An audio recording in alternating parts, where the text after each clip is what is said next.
Hey, thanks for joining us at Connection Point Church.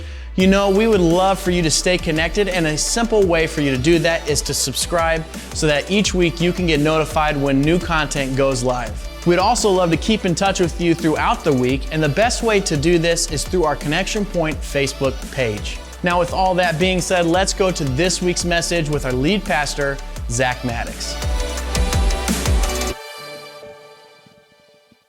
Good morning, church. My name is Dan Gaines, and I'm on the leadership team here at Connection Point Church. And I have the privilege of taking part in a discussion this morning about a topic that's very near and dear to my heart and that of my wife, Stacy. It's the topic of loving your international neighbors. And so if you're not aware, we have tremendous opportunities here because of Purdue University and just some of the resources it provides for international students. So this morning we're going to have a conversation with Beth Tucker. She is an intercultural learning specialist at Purdue University. And I'll also bring up some other guests to share that are here in the church, just to share about their experience as well. So if you all could welcome Beth this morning.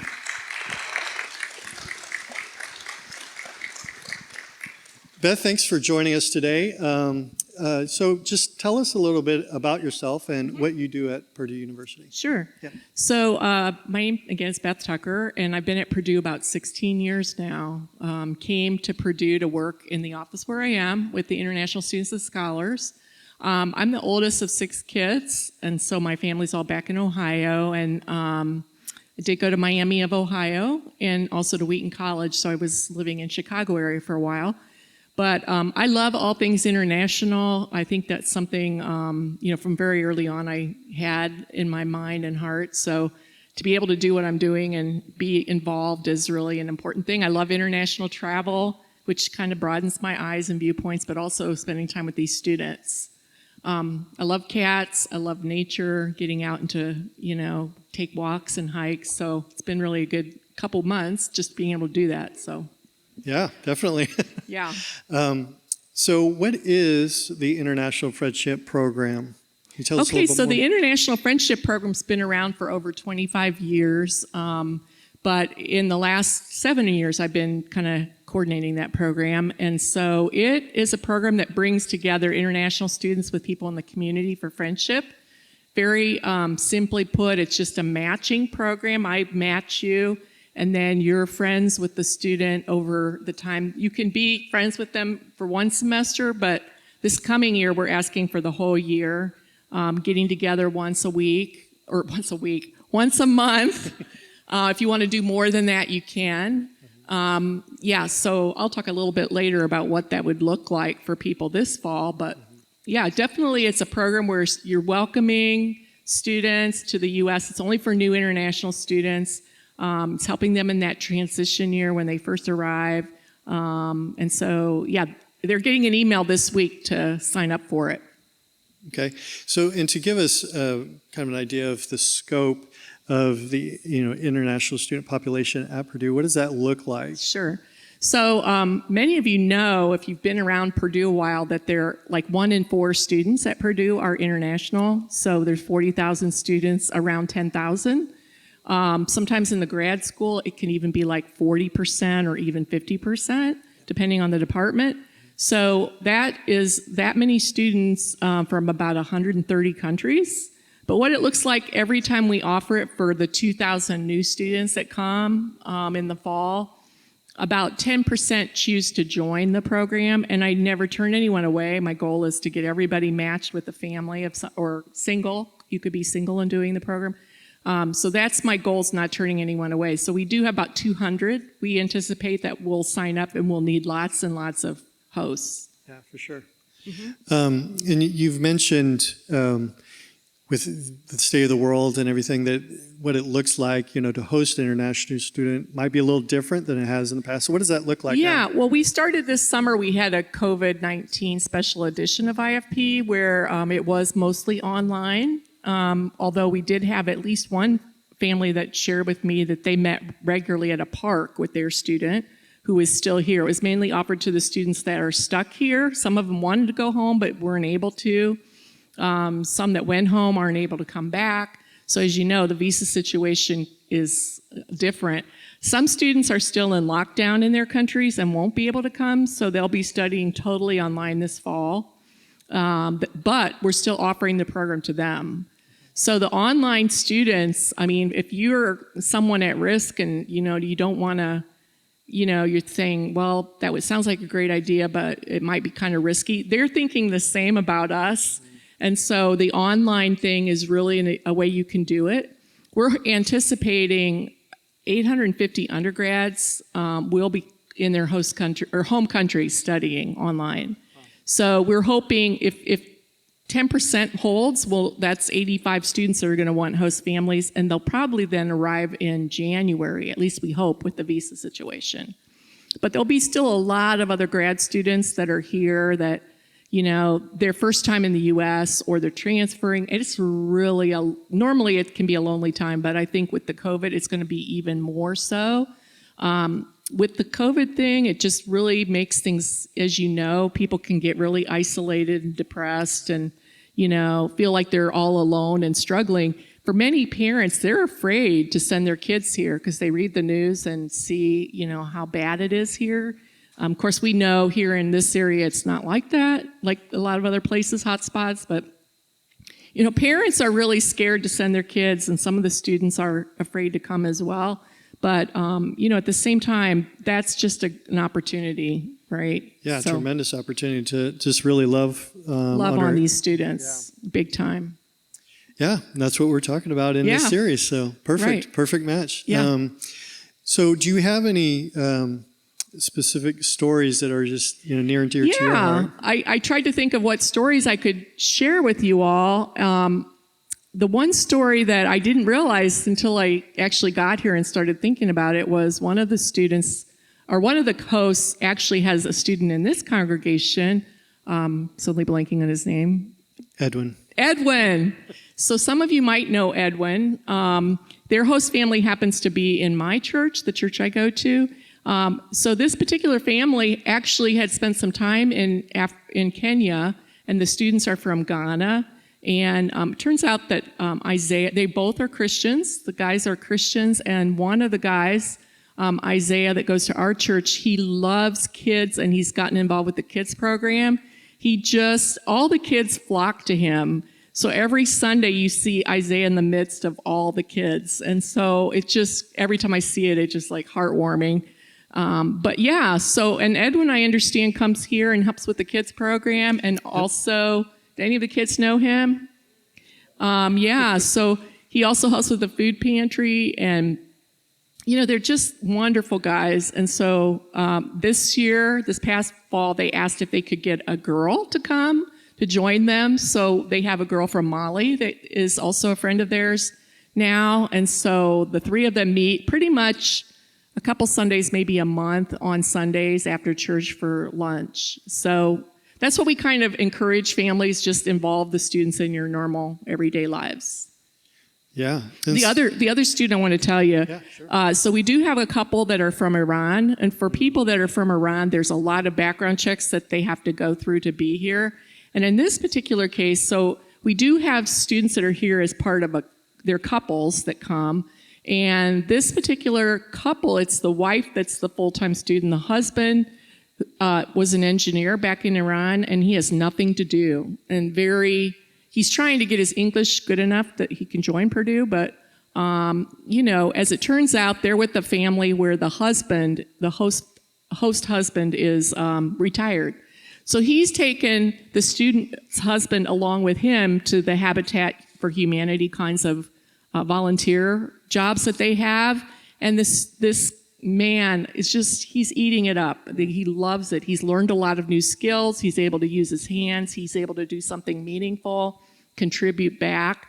And volunteerism isn't something that is quite, in other countries, it's not quite like here. So it's just there's all kinds of ways we can involve students into our community that we wouldn't even think of. Their experience here is totally different than what they would have ever imagined. So, Wow. yeah. Sounds like great opportunities to really pour into the international students and Yes. love on them and see them, show them a different side that they might expect of people here in the Right. U.S. Yeah. For sure. Yeah. So if somebody's interested, say they want to be a host family, how do they do that? Yeah, so if you're interested, there's just a little orientation video, which I've given links to various things to Dan here. And so you can watch the little video. It kind of talks you through it and then gives you a little, you can even get a video to sign up to show how to sign up. Yeah, and then we do have a question and answer session that we offer twice a week, and you can pick a time either during lunchtime or in the evening that fits your schedule just to ask questions if you have any specific questions, but also for me to get to see you. It's all online, but I get to see you and you get to meet me, and then that helps me when I try to match you with the right student. So I've already met a few families, a few people that are single that are going to do the program, and so now I have an idea of what they're looking for. I try to use that information that I get from you all to help in the matching. So tomorrow's when it all starts. We're sending out the email to the students. We'll send out the emails to the hosts. You all have that information through your church. So we're looking forward to kind of this. It's just going to be a roller coaster the next couple weeks. And like I said, we don't know. There will be, encouraging you to do things more online, but also what you feel comfortable with here. Again, many of our students are afraid to come into people's homes. So we'll see how it all pans out. And as the semester goes along, hopefully things will get better. And then for those that just want to be pen pals this semester, in January is when we're expecting a huge influx of all those students. So you'll get to meet them for the first time. Yeah, so the video and resources that Beth mentioned will be shared in the weekly newsletter this week. So if you're interested, you can get more information there later this week. Well, I also wanted to share some of the stories that are here in the church. There's many of people here at Connection Point that are host families, but I wanted to invite the Daltons, Mick and Deanne, up on the stage to share a little bit about their experience. So Mick and Deanne are on our missions council. They are directors for the Eurasia region, and I have the privilege of serving with them in that group. And so, Mick and Deanne, why don't we just start? Tell us about your experience, what it's been like being a host family for IFP students. First of all, I'll say you've done a really good job of matching for us. We can tell that. We started getting involved with the International Friends Program in 2016. We were matched with a young man from India, Henry Jones. Yes, that's his real name. You may have seen him. He sat with us up here in the front row for 2 years. He was a master's student. My preconception was that anybody from India was Hindu. He blew my mind when he told me he was a believer in Christ and a follower of Jesus. Well, so that was fun. We have now an international student from Malaysia. He came in as a freshman, young kid, and he is still with us. He's going to be a senior this year. He told me last week that we needed to sign up for a new student this year because he was going to be graduating in a year, and he wanted to make sure that we had somebody to take care of us. He's also the one that will text me. Every text he ever sends me starts out with, "Hi, Mom." Now, that's special to me because Mick and I don't have any kids. So to get a text that says, "Hi, Mom," that's a special thing. That's a cool thing. So we've been involved not just with those two. They come in bunches, I will warn you. And I always offer, whenever we do anything with the kids, I call them, I say, "You want your roommates to come? You got friends you want to bring?" And they usually do. And it makes them more comfortable sometimes, but it also just adds to the fun. It is so cool. And so we have a plethora of young people now all across the United States that we're in contact with through the International Friends Program. Hi. So where do you want me to go? What was the question? What is this program? What is hosting international students, engaging with those internationals? What is that? What has that been for you? What is added, yeah. One of the things that kind of surprised me that it added to our lives is it helped us understand our own culture. You know, I learned their culture. I learned about them, and I've learned a lot about the world. But it's interesting to have your culture explained to you through eyes from another country, and really have learned a lot about ourselves, how we interact as Americans versus how the rest of the world interacts. An example of that is the young man was sharing with us that if he was in a car going to Chicago with like 4 of his friends, and he would get in, and before he got in the car, he would buy a bag of potato chips. Okay? Now, on the way there, he would share those with his friends. He would ask, "Who wants potato chip?" Right? Not Americans. I bought them. I'm eating them, and he knows that. He knows that. He goes, that's what you learn. All of a sudden, it's this community. They're always about community. They're always about sharing with one another and watching over one another. So it kind of stirs you up in how we act and should be acting. Be better at that. You want a story? Yeah, that was you're I way ahead of me. I might as well start with this. So, like I shared first service, and a young Indian fellow, he was here over the 4th of July, and he graduated in mechanical engineering, got a job out on the West Coast. And he came home. He wanted to come home, he said, be with mom and dad for the holidays. That was pretty cool. We're closer than India. Yeah. So anyway, he came home. We had a really good time to visit with him. And he started sharing the story with us about their concept before he ever left India. This is like 2 years ago, to come to America, to become at Purdue. And he has a great testimony. It's a wonderful testimony. But he started to share with us that he was instructed, all right, number one, be aware of Americans. All right? Don't expect for them to ever talk to you. Don't expect them to have anything to do with you.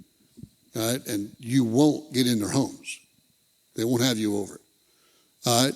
Go there, get into school, finish your education, and get out. And I said, where did they come up with that at? He said, that's what he was told. So anyway, what happened was we had him out to our house when he was here. We met him and had him out, him and a group of others, for dinner. We ate and played and talked. And he left, went back to his room, and told his roommates that he had just spent the evening in an American's home eating their food. And his roommates could not believe him. They actually had you in their house? He said, yeah, they did. And we ate their food. They offered me food. We ate food. And it just blew me away. To have that concept is out there. Why, I don't know. But, that opened my eyes up to the fact that, we want to be more involved, and just see more kids and have them touch my life, bring their stories to my house. It's we have started. If you've ever been to my house, we have a hallway that goes down to the bedrooms. We have started an Indian wall right now. That's what it is. We're looking for an Asian when he graduates. But we go to all the graduations. We have hosted 3 of their families when they've come. They've been here. We've put them up, fellowshiped with them. They've cooked food for us. It's been great. So, but we've photographed them, and now we got their pictures on our hallway wall. So when you come in, you walk down the hallway, you see my children. Yeah. All with Purdue diplomas. Yes, they do. Boiler up. That's beautiful. Yeah, that's really what it's all about. Just loving our international neighbors and just being a part of the family, just bringing them into your home, bringing them into your family. One of the things you don't realize is you're not just supporting the student that's here. Like you said, Beth, the families of these students are so eternally grateful to you. One of our young men last May graduated, and his parents came over and they stayed with us a little less than a week. First time ever in America. And they get out, pull in our driveway.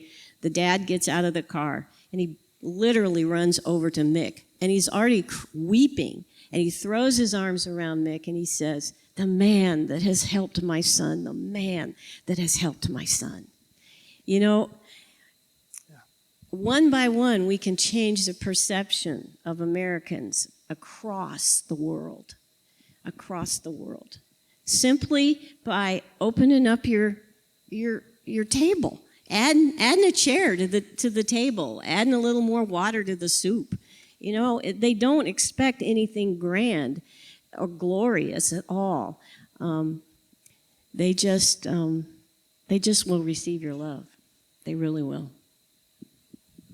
Yeah, thank you. Thank you for sharing. Can we all thank Beth, Deanne, and Mick for sharing this morning?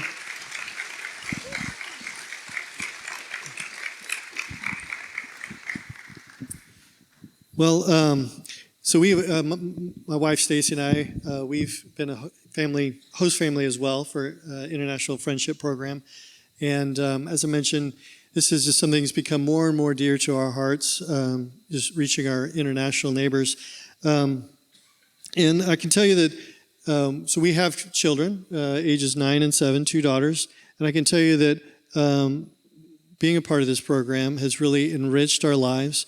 It has created conversation with our kids that I don't think we'd have otherwise. It is bringing so much context to them to global things. When the missionaries come and speak, they understand, they know what that brings new life to that. And so it's just been a really beautiful and enriching part of our family.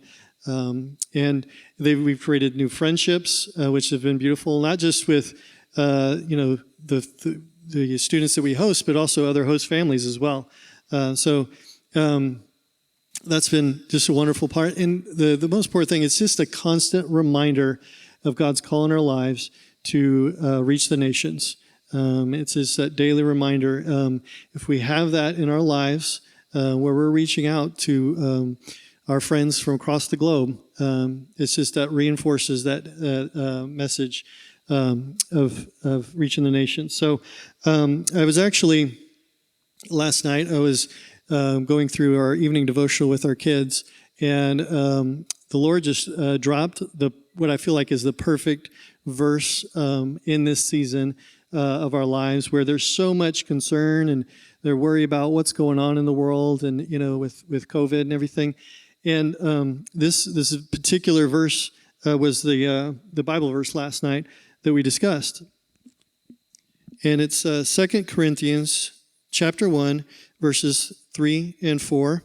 It says, "Praise be to the God and Father of our Lord Jesus Christ, the Father of compassion and the God of all comfort, who comforts us in our troubles." Okay, but it doesn't. So it's such a blessing to have that comfort, have that comforter in our lives of God. But it doesn't stop there. The verse goes on. So God who comforts us in our troubles, so that we can comfort those in any trouble with the comfort we ourselves received from God. So this comfort that God gives us is not meant for us to take and just keep to ourselves. God calls us to share that with others, to be that comfort for those around us. So as Beth was talking about, just the international, the students and their families, and just the what they're going through. We think about everything going on for us, but just to send your child away and in these times and not really know what to expect, just to have a peace here, Jesus here waiting for them and blessing them and loving on them, loving our international neighbors. just what a profound opportunity that is to show Jesus to others. So and so, like last night as we were discussing this verse, I asked our kids, so what does that mean? And one of our daughters just chimed in perfectly. She goes, it means we should love people, and that's absolutely right. We should love our neighbors of a different race. We should love our LGBTQ neighbors. We should love our neighbors from other countries. We should just love. So thank you, church.